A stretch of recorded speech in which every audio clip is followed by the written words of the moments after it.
اللہ تعالیٰ نے سورۃ النساء میں فرمایا ہے کہ جو شخص کسی مسلمان کو قصداً قتل کر ڈالے تو اس کی سزا جہنم ہے کہ ہمیشہ ہمیشہ کو اس میں رہتا ہے، اور اس پر اللہ تعالیٰ غضبناک ہوں گے اور اس کو اپنی رحمت سے دور کر دیں گے، اور اس کے لیے بڑی سزا کا سامان۔ اے ایمان والوں، جب تم اللہ کی راہ میں سفر کیا کرو تو ہر کام کو تحقیق کر کے کیا کرو، اور ایسے شخص کو جو کہ تمہارے سامنے اطاعت ظاہر کرے، دنیاوی زندگی کے سامنے کی خواہش میں یوں مت کہہ دیا کرو کہ تم مسلمان نہیں، کیونکہ خدا کے پاس بہت غنیمت کے مال ہیں، پہلے تم کبھی بھی ایسے ہی تھے، پھر اللہ تعالیٰ نے تم پر احسان کیا، سو غور کرو، بے شک اللہ تعالیٰ نے تمہارے اعمال کی پوری خبر رکھتے ہیں۔ برابر نہیں وہ مسلمان جو بھلا کسی عذر کے گھر میں بیٹھے رہے، اور وہ لوگ جو اللہ کی راہ میں اپنے مالوں اور جانوں سے جہاد کرے۔ اللہ تعالیٰ نے ان لوگوں کا درجہ بہت زیادہ بلند بنایا ہے جو اپنے مالوں اور جانوں سے جہاد کرتے ہیں بنسبت گھر میں بیٹھنے والوں کے، اور سب سے اللہ تعالیٰ نے اچھے گھر کا وعدہ کر رکھا ہے، اور اللہ تعالیٰ نے مجاہدین کو مقابلہ گھر میں بیٹھنے والوں کے بڑے اجر عظیم دیا ہے، یعنی بہت سے درجے جو خدا کی طرف سے ملیں گے، اور مغفرت اور رحمت، اور اللہ تعالیٰ بڑے مغفرت والے بڑی رحمت والے ہیں۔ بے شک جب ایسے لوگ کی جان فرشتے قبض کرتے ہیں جنہوں نے اپنے کو گنہگار کر رکھا تھا، تو ان سے کہتے ہیں کہ تم کس کام میں تھے؟ وہ کہتے ہیں کہ ہم سرزمین میں محض مغلوب تھے۔ وہ کہتے ہیں کہ کیا خدا تعالیٰ کی زمین وسیع نہ تھی؟ تم کو ترک وطن کر کے اس میں چلا جانا چاہیے تھا۔ سو ان لوگوں کا ٹھکانہ جہنم ہے، اور جانے کے لیے وہ بری جگہ ہے۔ لیکن جو مرد اور عورتیں اور بچے قادر نہ ہوں کہ نہ کوئی تدبیر کر سکتے ہیں اور نہ راستہ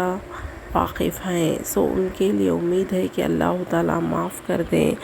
اللہ تعالیٰ بڑے معاف کرنے والے، بڑے مغفرت کرنے والے، اور جو شخص اللہ کی راہ میں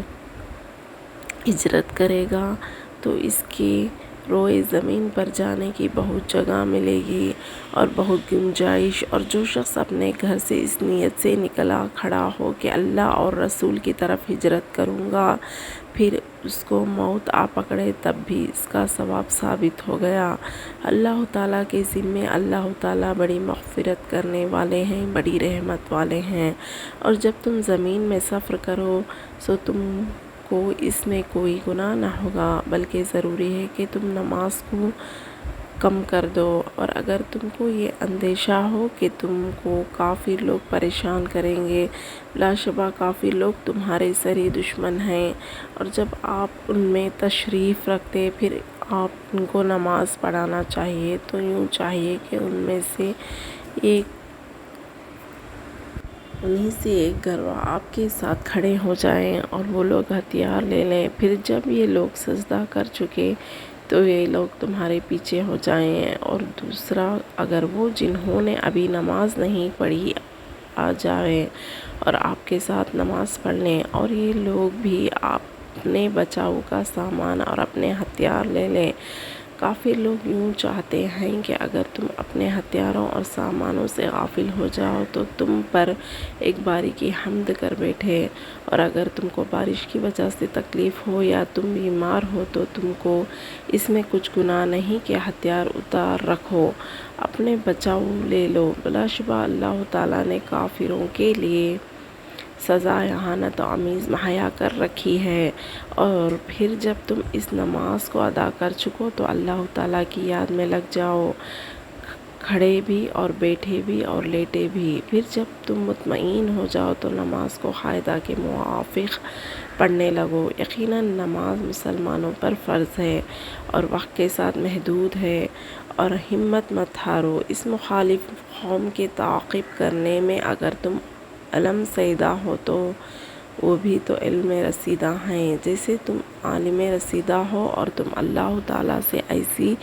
چیزوں کی امید رکھتے ہو کہ وہ لوگ امید نہیں رکھتے۔ اللہ تعالیٰ بڑے علم والے ہیں، بڑے حکمت والے ہیں۔ بے شک ہم نے آپ کے پاس یہ نوشہ بھیجا ہے وحی کے موافق، تاکہ آپ ان لوگوں کے درمیان اس کے موافق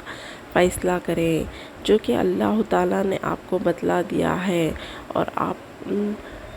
خائنوں کی طرفداری کی بات نہ کیجیے اور آپ استغفار فرمائیے۔ بلا شبہ اللہ تعالیٰ بڑے مغفرت کرنے والے، بڑے رحمت والے ہیں، اور آپ ان لوگوں کی طرف سے کوئی جواب دہی کی بات نہ کیجیے جو کہ اپنا ہی نقصان کر رہے ہیں۔ بلا شبہ اللہ تعالیٰ ایسے شخص کو نہیں چاہتے جو بڑا خیانت کرنے والا ہو۔ جن لوگوں کی یہ کیفیت ہے کہ آدمیوں سے تو چھپاتے ہیں اور اللہ تعالیٰ سے نہیں شرماتے،